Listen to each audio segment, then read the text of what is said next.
I lit the last candle on the dining table and stepped back. The room looked perfect, soft light, flowers in the vase, her favorite dishes steaming on the plates. "Happy anniversary, Emily," I whispered to myself, imagining her smile when she walked in. Minutes turned to an hour. The food cooled. I kept glancing at the clock, at my phone, at the door. Finally, I called her. "Hey, where are you?" "I've got a surprise waiting." Her voice came rushed. "I'm out with some colleagues. Don't wait up, okay?" "Colleagues?" I frowned. "It's our anniversary." Pause. "Ethan, you always overthink." "It's just one night. I'll make it up to you." The line went dead. I sat there, staring at the untouched plates. My chest tightened. She hadn't forgotten. She had chosen not to come. My phone buzzed with a notification. Against my better judgment, I opened Instagram. There she was. Emily. Dressed in a silk dress I'd never seen, hair curled perfectly, glass of champagne in her hand. The caption, "Celebrating Daniel's big promotion tonight." Couldn't be prouder, Daniel, her ex. The man she once swore was just a chapter in her past. My hand trembled as I scrolled through the photos. Emily smiling at him, Emily leaning close. Emily's hand brushing his arm in a way that told the whole world he still mattered. I whispered to the empty room, on our anniversary. The candles flickered as if mocking me. When she finally came home past midnight, I was still sitting there. She stepped in, heels clicking on the floor. "You're still awake?" she asked, her tone more annoyed than guilty. "Where were you?" My voice cracked, but I forced it steady. "I told you. A work party." She tossed her purse on the couch. "Work party." I shoved my phone toward her, the screen glowing with her smiling face beside Daniel. "This looks more like a reunion." Her eyes flicked to the photo, and then back to me. "Ethan, don't be ridiculous. It was just a celebration. On this night. You couldn't say no to him, but you said no to me." She sighed, kicking off her shoes. "Why do you always make things so dramatic? It's not a big deal." "Not a big deal?" I felt the anger rising in my throat. "I cooked dinner." I waited. "Do you see the table? Do you see the candles?" She glanced at the cold plates, unmoved. "You could have just eaten without me?" I laughed bitterly. "Right.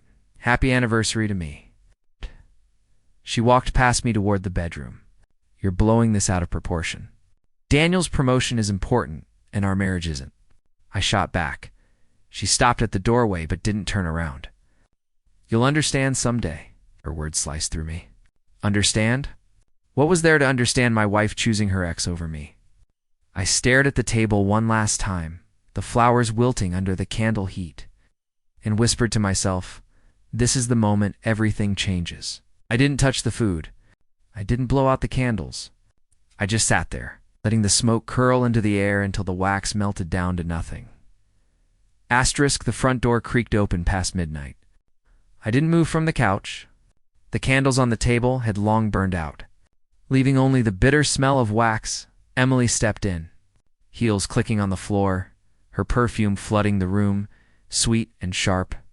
"Mixed with champagne? You're still up?" she asked, dropping her purse on the chair. "I was waiting," I said flatly. "For what?" She slid off her coat without looking at me. "Our anniversary." She froze for half a second, then shrugged. "Ethan, I told you. It was just a party. A party with Daniel." Rose from the couch, my voice shaking. "On our anniversary." Her eyes flicked to mine, cool and unbothered. "Don't start this again. It wasn't about him. It was about networking, about being there for someone important." "Important?" I scoffed. "And what am I? Background noise? Stop being dramatic." She brushed past me into the kitchen, opening the fridge as if she lived alone. I followed, my fists clenched. "You looked happy enough with him." Smiling, laughing, drinking like I didn't exist. She pulled out a bottle of water, unscrewing it with calm hands. "Do you want me to apologize for enjoying myself? I can't control what people post online." I shoved my phone in front of her. That wasn't some stranger's photo. That was your post. You wanted the world to see you with him. She took a slow sip of water, then set the bottle down. You're overreacting. Overreacting. My voice cracked. I cooked dinner. I lit candles. I sat there for hours, waiting for you. You didn't even call. I told you not to wait, she said coldly. And that's fine with you? I asked, disbelief twisting my chest. Yes, she said simply. It was one night. One night that mattered to me. Not everything revolves around you, Ethan. Words landed like knives.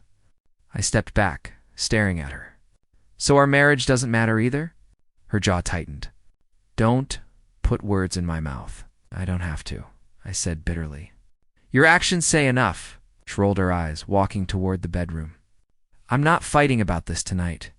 I'm exhausted. I followed her down the hall. Then answer one thing. Did you know it was our anniversary when you chose him? She turned, her face blank. Yes, the air left my lungs. And you went anyway. Yes, she said again, her voice like ice. I pressed my palm against the wall to steady myself. Why?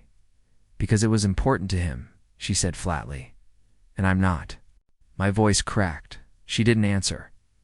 I laughed once, broken. You could have said no, Emily. Just once. You could have chosen me. She crossed her arms. You're acting like a child.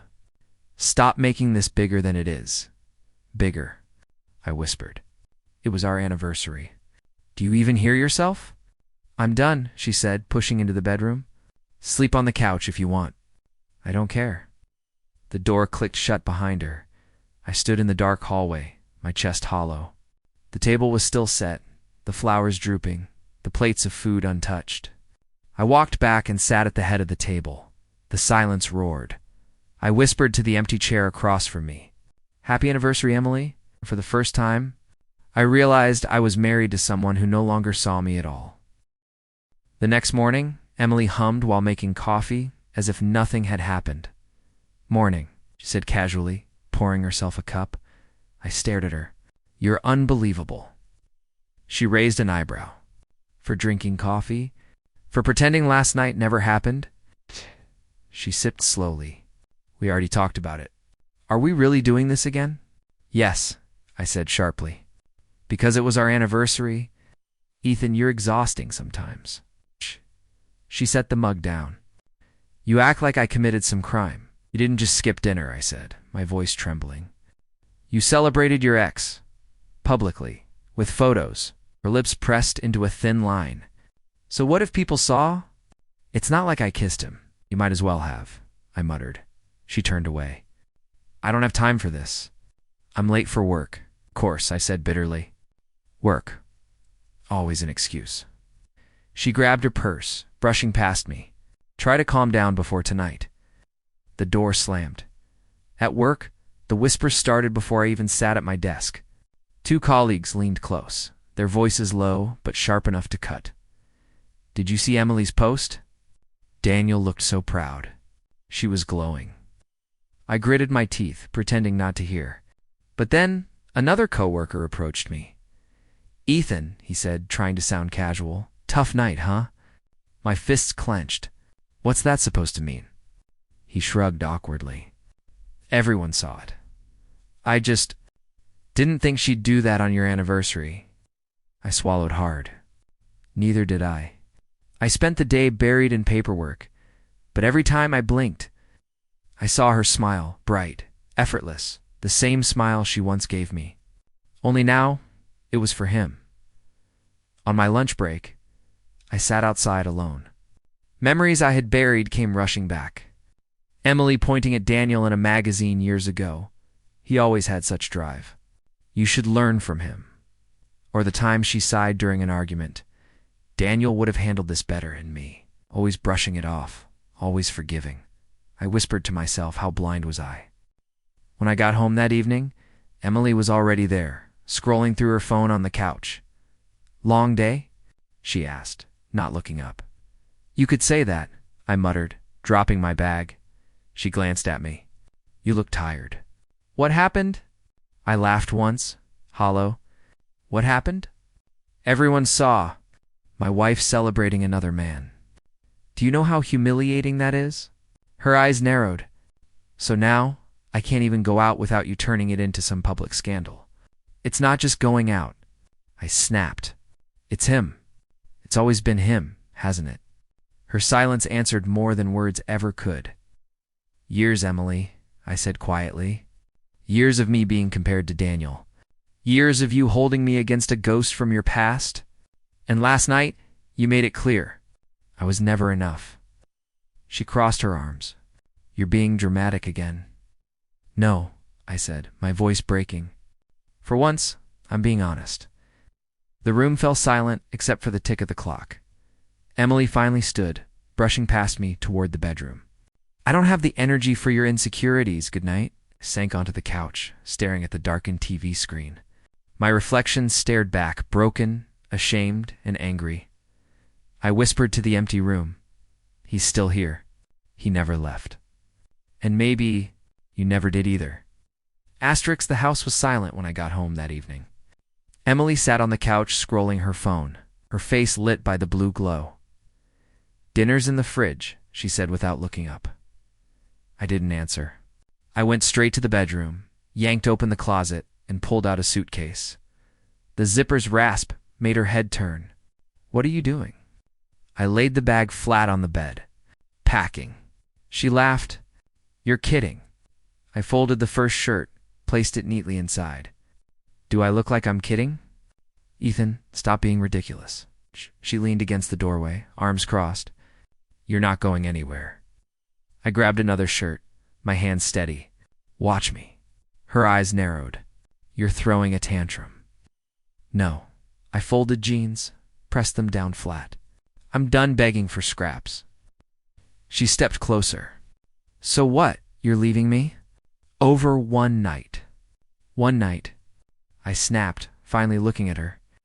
It wasn't one night, Emily. It's been years. Years of you holding me up against Daniel like some mirror I could never match.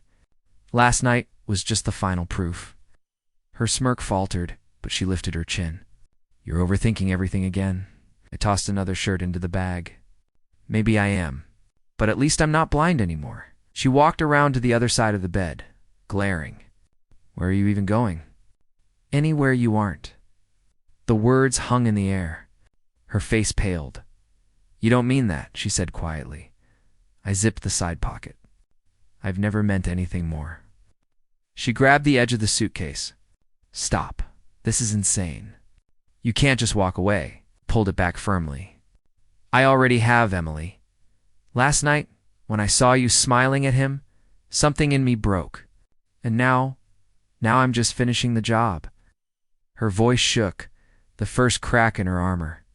Ethan, don't do this. We can fix it. Fix it. I laughed bitterly. With what? Another lie? Another excuse? You didn't even hesitate to choose him over me. Tell me what exactly is left to fix. She opened her mouth, then closed it. No words coming out. I folded the last of my clothes, shut the suitcase, and locked it with a snap. Emily's hands trembled at her sides. You're really leaving? Yes, her eyes glistened, though no tears fell. You'll regret this. I stared at her. No, I regret staying this long. The silence between us stretched, thick and heavy. I could hear her breathing quick and uneven. Finally, she whispered, If you walk out that door, don't come back. I gripped the suitcase handle. That's the idea. Her mask cracked then, just for a second. Panic flickered in her eyes, the first real emotion I'd seen from her in months. But I didn't wait for more. I rolled the suitcase toward the door, each wheel click echoing like a heartbeat. Behind me, her voice broke. Ethan, please. I froze at the doorway, my back to her. For a moment I almost turned. Almost instead I whispered, You chose him. Now I choose me. And I walked out, leaving the bag's weight lighter than the years I carried with her. Mark opened the door before I even knocked twice. Man, you look like hell, he said, stepping aside. I feel worse, I muttered, dragging my suitcase inside. He pointed to the couch. Sit. I'll get you a drink. I dropped the bag and sank into the cushions. The weight of the past nights pressed on me, heavier than the luggage. Mark returned with 2 beers, handing me one. So, you gonna tell me why you're showing up here at midnight with half your closet? I cracked open the can, staring at the floor. Emily. He let out a low whistle. Figured. But this bad? I nodded. I walked out. Finally, he said without hesitation. I looked up sharply. Finally? Ethan, I've been watching you drown for years, Mark said, leaning forward. You keep giving her pieces of yourself, and she just keeps taking. You should have left a long time ago. I rubbed my face with my palms. It was our anniversary. She went to celebrate Daniel's promotion instead. Mark cursed under his breath. Unbelievable. Actually, no, it's exactly what she'd do. I winced. Don't say that. Why not? It's the truth. He took a long sip of beer. You've been living on crumbs, man. And crumbs aren't love. His words stung, but they pierced something deeper than anger. I thought I could fix it, I whispered. I thought if I just gave enough. He cut me off. You don't deserve to beg for scraps of her love. I froze. The words echoed in my chest, harsh and healing at once. Mark's voice softened. You gave her years, Ethan, and what did she give you back? Silence. Excuses. A ghost of Daniel that never left your marriage. I gripped the can tighter. I feel like an idiot. You're not an idiot, he said firmly. You're loyal. Too loyal to someone who never deserved it. Silence stretched. The clock ticked on the wall, each second reminding me of the life I'd left behind. Finally, said I don't even know where to start now. Start with you, Mark said. Work, health, friends, stuff that doesn't make you feel like you're dying inside. I gave a bitter laugh. Easier said than done. No, he said, shaking his head. It's easier than staying with someone who makes you feel worthless. The truth hit hard. I leaned back, staring at the ceiling. So what now? Just rebuild. Yeah, Mark said, piece by piece. You're not alone, man. I've got your back. Looked at him, gratitude twisting in my chest. You always have. Damn right. He clinked his can against mine. And I'll keep doing it. But you gotta promise me something. What? Don't go running back when she shows up crying. Because she will. I swallowed. The image of Emily's pale face, when I zipped the suitcase, burned in my mind. I won't. You better mean that, Mark said. Because if you walk back into that fire, I can't pull you out again. I nodded slowly. I mean it. For the first time in days, my chest felt lighter. We sat in silence, sipping our beers. It wasn't celebration, it was survival. Finally, Mark stood. Come on. You can take the guest room. It's not much, but it's yours until you figure things out. I stood, grabbing my bag. Thanks, Mark, he shrugged. That's what brothers are for. I set the suitcase down in the spare room. I caught my reflection in the mirror. My eyes were bloodshot, my jaw tense, but for the first time, I didn't see just pain. I saw a man who had finally taken the first step out of the fire. That night, lying in a bed that wasn't mine, I whispered into the darkness, no more begging, no more crumbs. From now on, it's me. Mark dropped his phone on the coffee table with a grimace. Ethan, you've seen her latest post? I sighed. Do I want to? He pushed the screen toward me anyway. Emily's face filled the photo-red dress. Fake smile, Daniel's arm draped over her shoulder.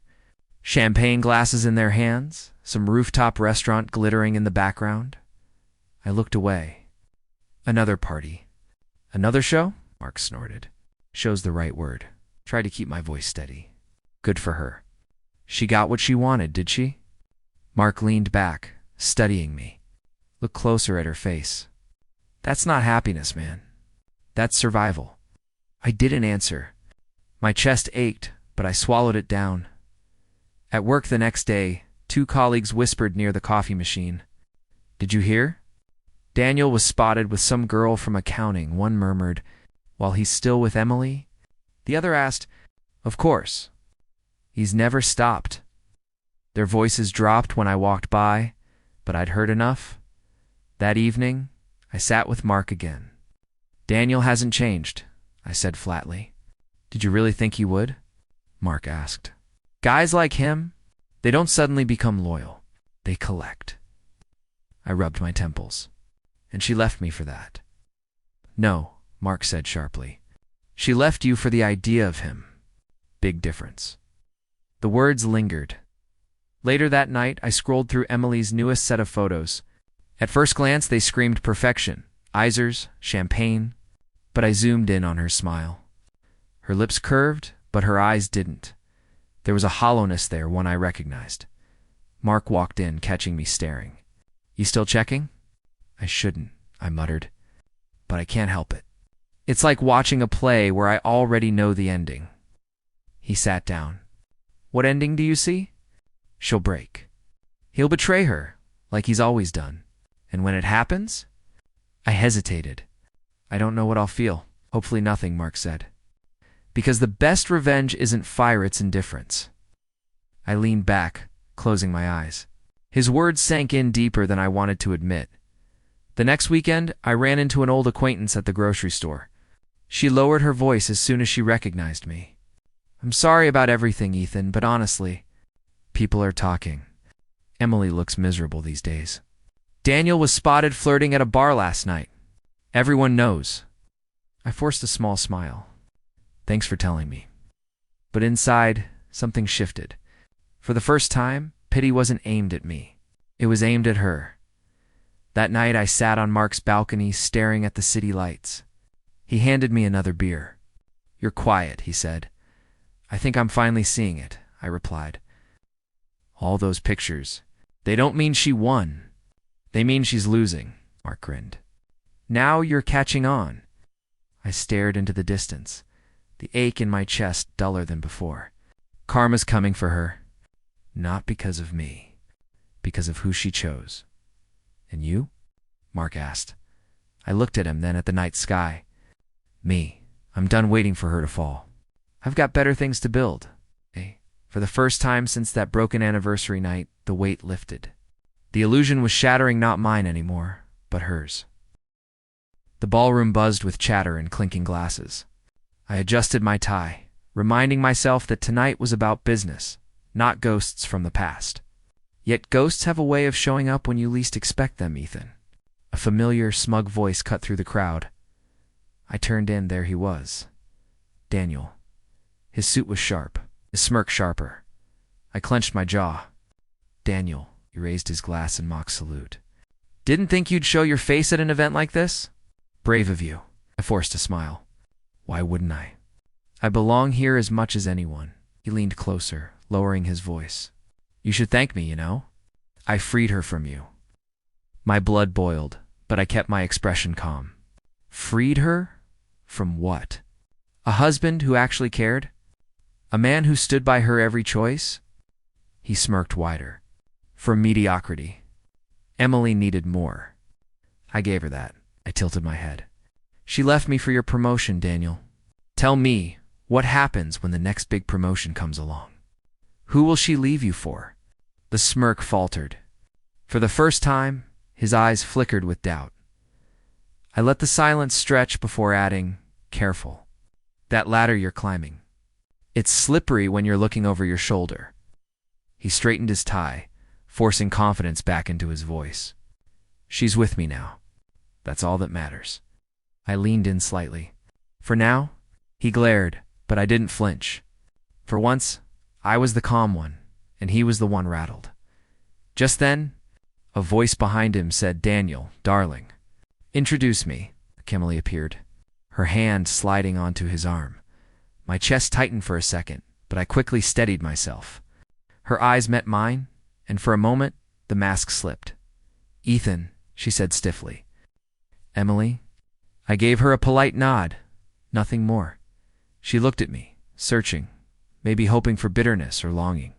Instead, I smiled faintly and turned back to Daniel. "Excuse me. I have real work to do." I walked away before either of them could answer. My heart pounded, but not from pain, from power. At the bar, a group of professionals gathered around me. One man clapped my shoulder. "Ethan, that presentation last quarter was brilliant. You've got a sharp mind." Another chimed in. "We should discuss collaboration." "You've got potential," I smiled, engaging them, my voice steady and confident. As the conversation flowed, I noticed Emily across the room. Her smile at Daniel looked stiff, her grip on his arm tighter than before. Her eyes, though they kept darting toward me. Mark appeared at my side, grinning. "Well, look at you. Center of attention." I chuckled. "Feels strange. Strange good," he said. Then, leaning in and judging by Emily's face, "She hates it." I followed his gaze. Emily's expression was a storm she couldn't hide. For the first time, she wasn't the star of the room I was. Later, as I stepped onto the balcony for fresh air, Emily approached. "Alone, Ethan," she said softly. I raised an eyebrow. "Yes." Her voice trembled just slightly. You look different. Stronger." "I am different," I replied. "I stopped chasing ghosts." She looked down. "Daniel isn't," I cut her off. "Not my problem. Not anymore." Her eyes snapped up, hurt flashing in them. "So that's it? You don't care?" I chuckled bitterly. "Emily, I cared enough to build a life with you. You cared enough to throw it away. Why would I waste another second?" She opened her mouth, but no words came. Her silence told me everything. I turned to leave, but added one last thing. "Enjoy the show while it lasts. Illusions always crack." I walked back inside, shoulders lighter, heart steadier. For the first time since that night with candles and uneaten dinner, I wasn't the broken one in the room. And as Daniel forced another laugh across the ballroom, and Emily's eyes followed me with a mixture of regret and fear, I realized the truth. The past no longer chained me. I was free. Mark tossed his phone onto the table with a smirk. "Guess what? Your favorite couple's falling apart." I raised an eyebrow. "What now?" "Daniel's been seen with at least 3 different women this week. Bars, clubs, you name it." I shook my head slowly, not surprised. Mark leaned forward. "Emily's face is all over social media. People are laughing at her. The woman who left her husband for a promotion can't even keep her prize loyal." I stared at the floor. "Karma doesn't miss, does it?" He shrugged. "It's about time she felt what you've been carrying." The words echoed in me, but instead of joy, there was only quiet. Later that night, a knock rattled my door.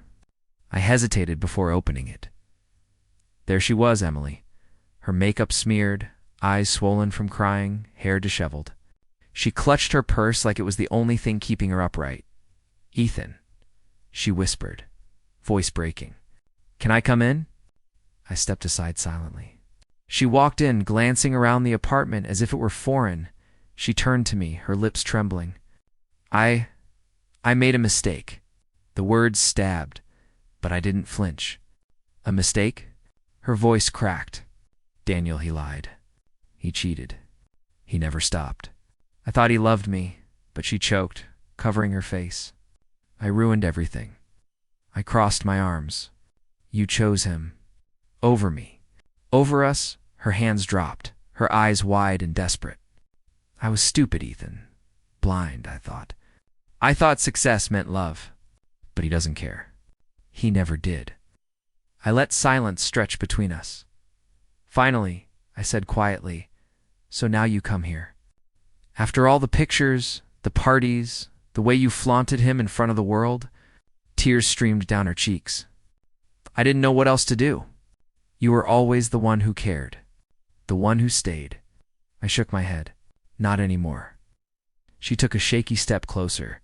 "Please, just tell me there's a way back." My chest ached, but my voice was steady. "There isn't. Emily, you made your choice, and now you live with it." She flinched as if struck. "So that's it? You're done?" I looked her in the eyes, calm for the first time in months. "I was done the night you left me waiting at home while you toasted his promotion." Her lips parted, but no sound came. She stood there, trembling, breaking piece by piece. I walked to the door, pulling it open. "Goodbye, Emily." She froze, staring at me like she didn't recognize the man in front of her. Then, slowly, she stepped out. I closed the door gently, but firmly. The click echoed in the quiet room. For a moment, I leaned against the wood, my chest heavy. But then, a wave of calm washed over me. Mark called from the couch, where he'd been pretending not to eavesdrop. "You okay?" I exhaled. For the first time, yeah. He studied my face. "No regrets?" "None," I said firmly. She chose her path, and I finally chose mine. Mark nodded, raising his glass. "To peace, then." I grabbed mine and clinked it against his. To peace. As the night settled around me, I realized the truth. Closure wasn't about revenge. It was about finally being free enough to shut the door and mean it. Mark tossed me a towel as I racked the weights. "Look at you, man. 3 weeks in, and you're already stronger than I've ever seen you." I wiped the sweat from my face, laughing breathlessly. "Stronger outside, maybe inside. Still working on it?" He clapped my shoulder. "That's the point. 1 rep at a time." The gym had become my sanctuary. Every lift, every drop of sweat, felt like carving out a new piece of myself. Later that week at work, my boss stopped by my desk. "Ethan, your numbers this quarter are excellent. Keep this up, and you're on track for a promotion." I smiled, steady and sure. "Thank you. I won't slow down." The respect in her eyes felt different, turned, not borrowed. That evening, Mark invited me over for dinner. "Someone I want you to meet," he said with a grin. I raised an eyebrow. "Mark, if this is a setup, relax." He cut me off. "She's family." When I walked in, she was already at the table. Claire, his younger sister. She looked up, her smile gentle, her presence calm. "Ethan," Mark said, "this is Claire." "Claire, this is the guy I've been telling you about." I frowned. "You've been telling her about me?" Claire laughed softly. "Don't worry, only the good things." I felt something loosen in my chest at her tone. No judgment, no pity, just kindness. As dinner began, Claire asked quietly, "So what do you like to do outside of work?" The question caught me off guard. Emily had rarely asked things like that. Her world had been about appearances, not curiosity. I cleared my throat. "I used to paint. Haven't picked up a brush in years." Her eyes brightened. "You should. Art heals more than people realize." Mark smirked. "Careful, Claire's an art therapist. She'll have you sketching by next week." I chuckled. "Maybe that's not a bad thing." The conversation flowed easily. No sharp edges, no heavy expectations. Just laughter, small stories, gentle silences. When Claire stood to leave, she smiled at me again. "It was nice meeting you, Ethan. I hope we talk again soon." I nodded, surprised at how much I meant it. "Yeah, I'd like that." After she left, Mark nudged me. "See? Told you." I shot him a look. "Don't start." He grinned. "I'm not saying anything. Just, I haven't seen you smile like that in months." I didn't argue.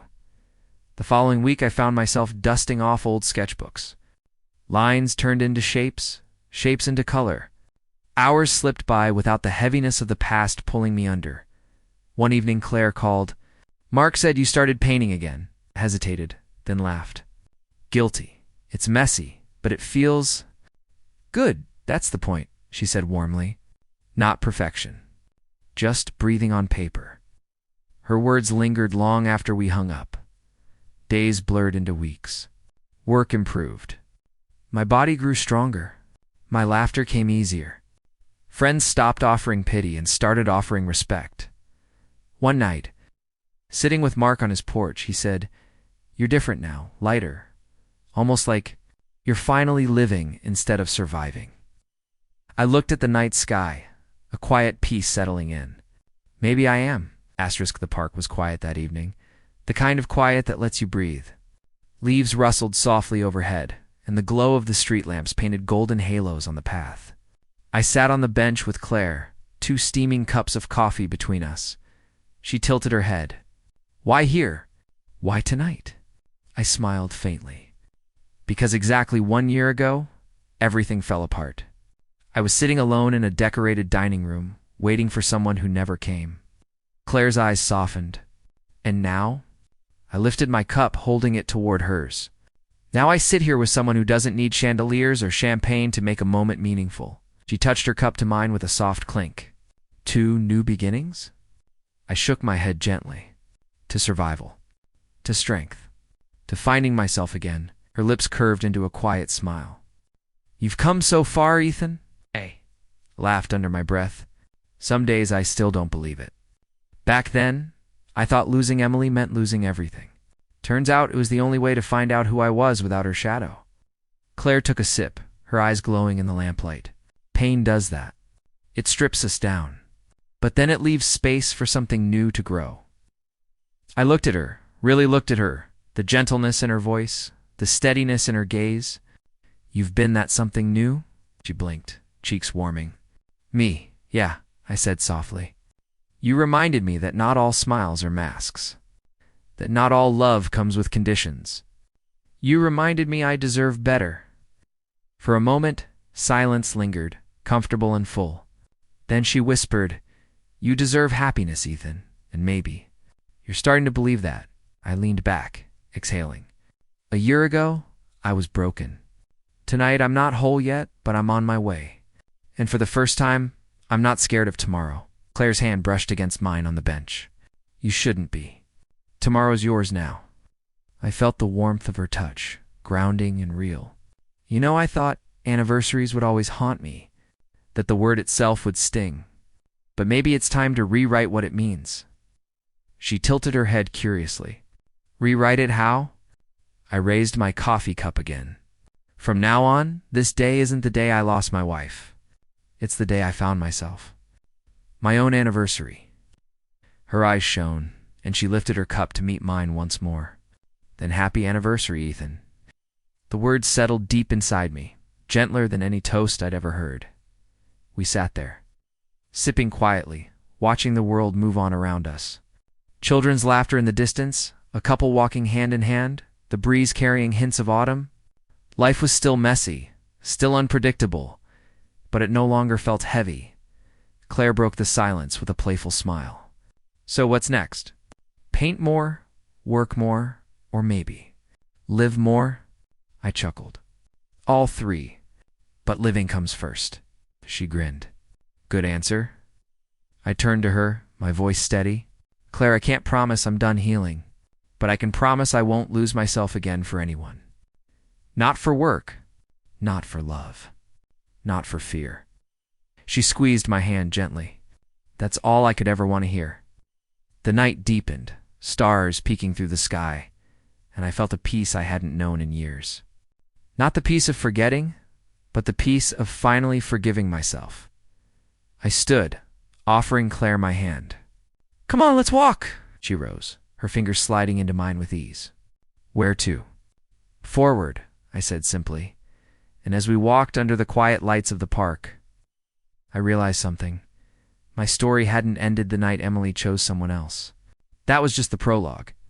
The real story began here on a bench, with coffee instead of champagne, and with the one thing I'd been missing all along.